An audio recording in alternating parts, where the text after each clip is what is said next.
learn how to do. Let's put it that way. The what's it called? Is it automation thing? So we can look at automation. I think Dan was mentioning it. Yeah, so you've already played with the track, and it's one thing that you kind of pulled out is that the snare was definitely a bit too. Snare was a bit too loud. Not too loud, a bit too quiet because the actual thing is like so if you play it, the snare plays like a. Okay. And sometimes on that extra 2 hits that I do, it's quiet compared to other times. Okay. And I just sort of want to level it out so it's heard up across all because it's a bit sometimes. So if it's specifically on the snare, yeah. So as we kind of discussed before, man, about bussing it down once it's all kind of done. But if the snare is the issue, we can compress the snare. Okay. Okay. To bring that out. I think you also mentioned there's some tonal or some volume difference between Hayden's clean and dirty tones. Definitely, we'll look at that as well, man. That's the automation bit that Dan was talking about. Cool. Okay. So let's look at this first. Okay. So we've got our snare. Let's just solo that up. Let's just get a little loop of it. Yeah. You just hear that. Yeah. Okay. So we can throw some compression on it. All right. Do you want to add the buses and then? Well, let's sort out the snare first. So the thing with those buses, as we said, man, is you sort each individual part and then bus it. So you don't need to touch those parts. You just use the bus for levels and compression stuff. Okay. Ooh, so I don't think we need to compress this loads. Let me guess, your favourite. I'm gonna go for my favourite one, man. man. I like this one. Yeah. Okay. So again, that's a personal preference thing. All good.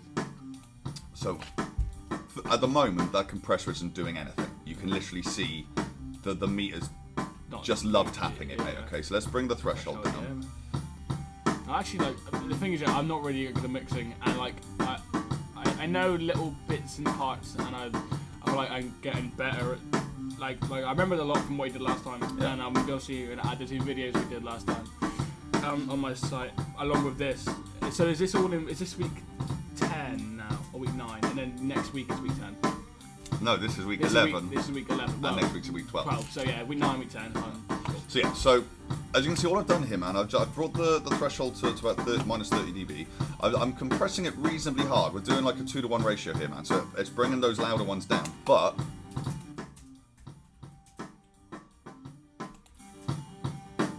yeah, it's definitely more like visible. This is a trade-off because obviously you can hear not only have we squashed down the hits so the ghost notes are there, but we're bringing out some spill as well.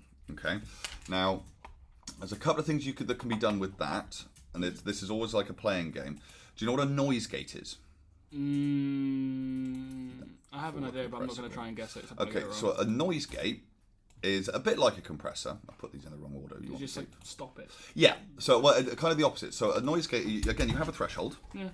Anything under the threshold, it doesn't play. No, it just remains silent. If it bumps over the threshold, the gate opens and the sound is let out. Now it's quite good for things like drums because obviously that snare hit is like a single hit. Yeah. So it's like open, and then as soon as the tail's gone, we bring it down and it cuts all the spill out. This will be an experiment, and it's probably better to gate before we compress, so we're not, doing stuff like that. But let's just have a listen to this now. Okay, so you can hear that threshold is too low because we're getting that like choppy thing. Yeah. If I do that, the gate's always open. You can always. Yeah, so it's not doing anything. Okay? No. Yeah, it's a bit more sort of. Just, yeah.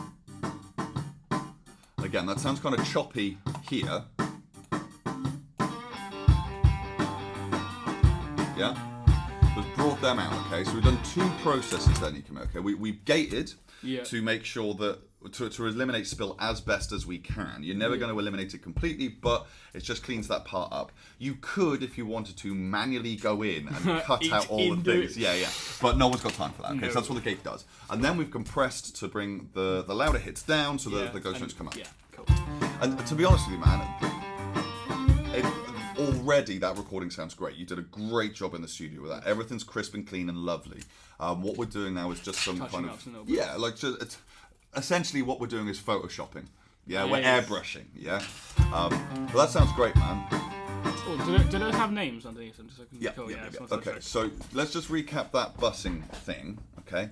Because I don't think much else needs to happen to that drum kit in terms of mixing. The levels are actually pretty good. Yeah, the levels are pretty good, man. Again, a quality recording means an easier mix. Yeah, most of a mix is corrective, yeah? Yeah. You've recorded that really well. All the hits are nicely roughly around the unity mark, man.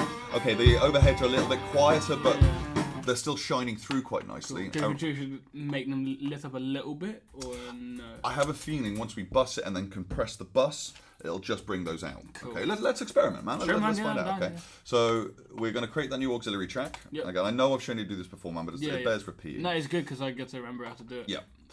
So our input is going to be the next available bus, which is bus 1. Cool. I'm just going to call it drum or drums. Drum bus. Drum bus.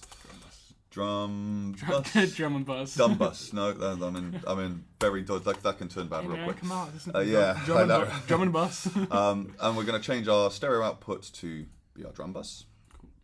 Okay. Personal preference thing. I'm a child of the 80s, man, so I kind of pretty much pathologically have to put reverb on the snare. But I don't know whether. I think as it's a rock song, you probably wouldn't need it. No, I might put a tiny touch of reverb on the bus rather than just reverbing the snare. Yeah, that's fine. Okay, so again, I know you know how to do this, man, but just while we're doing it, Still good to remember because I do forget it all the time.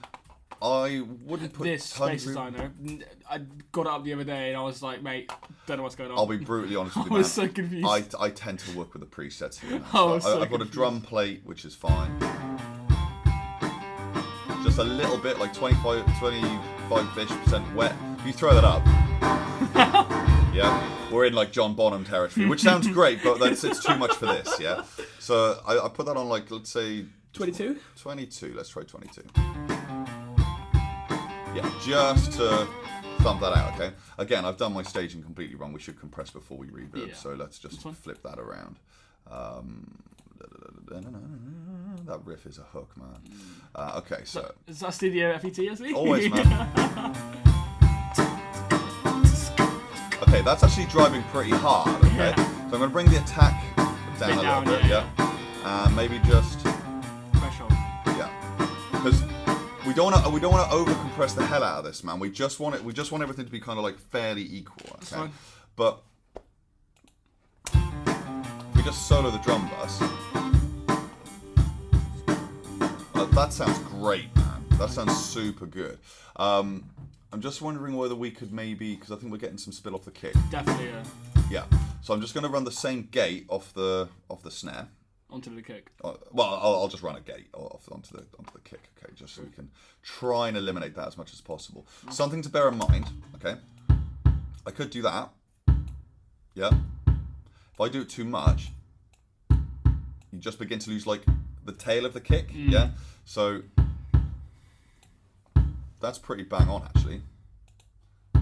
Let's just have a look at my snare one. Maybe I was a bit light on my. There we go. So those parts are just cleaner now, yeah? If we solo that. Okay, we're not going to be able to gate the overheads. Because that's natural spill anyway, no matter what you Yeah, totally, man. And in the mix, mate, like that's all. What we've done is really clean that up. Yeah. Okay. I know we've done EQ. We could maybe do some EQ on the kick, certainly on the snare. It's a little bit boxy, so I'll leave that to you, man, because you're great with EQ. Okay. In terms of the guitars, the tone is already pretty excellent. Yeah, definitely from Hayden. Wouldn't mess around with that too much personally. I do think the switch from thing to solo definitely is a bit, you know. Okay, so with that, rough around the edges. so again, the way I personally would do this, okay, and again it is personal, is I would sort out the automation on my guitar so it's consistent across the clean and dirty tones. Okay. I would then send the guitar and the bass to a bus and level those two together. Okay. And then you can adjust the guitars. The problem is with automation, if you do the automation and then you need to change the levels, you need to go in and manually change the automation. If you do the automation on the channel and then send it to a bus, you can master it and then... You've got it. So again, man, like I'm sure other mixers and other producers would do different things here. But so let's have a look at you. I mean, you can kind of see in the transients here, man. Like that's nice and loud. Oh, I've still got me kick soloed. This soon as he drops that in, you can see on the waveform, man. You can see that drop. Okay. So if we hit A, I'll bring our automation line up. Okay. We've got no automation at the moment. So if I click, a yellow bar will appear. Yeah. Okay. The yellow bar denotes what the dB level is, and you can see it there. Okay. So. Cool. Sorry. It's alright, man. So what we want to be able to do is just boost this. So it's ready, comes in on bar 57. Yeah. Yeah, or 58. 58, okay. So on bar 58, we're just going to put a little node in. I put 2, and I'll explain why in a second. And then we can kind of see in the waveform where it drops back in. Okay, so again, I'm going to put 2 little nodes. Okay, the reason I'm putting 2 is because it now means we can just adjust this middle bit. Yeah. Like that. Okay, and it just keeps it nice and flat. Okay, you can play with that as to how loud or how quiet it needs to go. Okay. So straight away. Lower it down. Yeah, well, we need to make sure that that's a fairly instant kind of maneuver, because otherwise you get that weird kind of swell. Yeah, still too much. Let's zoom in. Okay, because you want it to pretty much jump up straight away.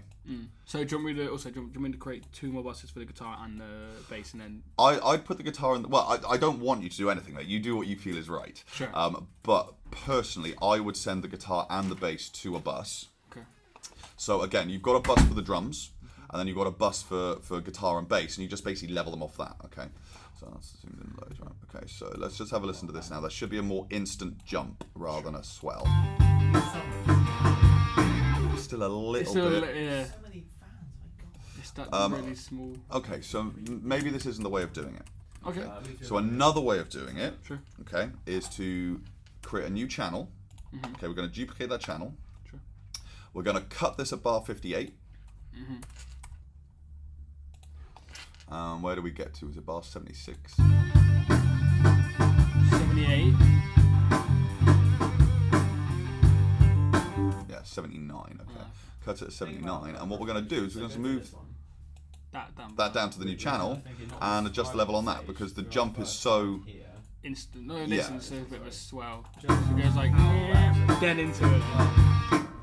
it still swells in a little bit. God damn, I hate it. Yeah, I mean, there's no automation there, so. Right, it's because he comes in a little bit early. It's not straight on bar 79. If we listen, oh, bar 57. Yeah, he It's like cuts just in there, yeah. Just okay. like 57.9 That's fine, man. or That's something. yeah, not a problem. We just adjust that like Backwards that. and Yep. cool. Bosh, yeah. So you can do that on the way out. You know what I'm doing here now, man. You can do that on the other side on bar 70, but we get. Yeah, cool. Okay. So again, man, you sort out this one here. Okay, you're gonna just maybe have a. It's quite useful to have a little bit of overlap, so it kind of crosses in. But yeah, other than that, man, then yeah, bus out your guitar, well, both guitar channels now and the bass to a bus. I wouldn't. Well, it's up to you whether you put bass. Bass. It's up to you whether you compress that bus. I personally don't think you'll need to, because For the guitar? Yeah, because you can adjust the levels Definitely, in there. The reason we compress the drums is because they're all like a whole unit. Yeah. Yeah, I think it sounds great, man. Like I say, that you identified those kind of 2 issues, which we've problem solved, and that's on your problem solving page. Should I just put the video on my problem solving page? As I'd put this in your production page because it is production stuff, and then talk about the problems. sort of like my journal weekly thing. Yeah. Okay, cool. But that's cool. All right, let's stop.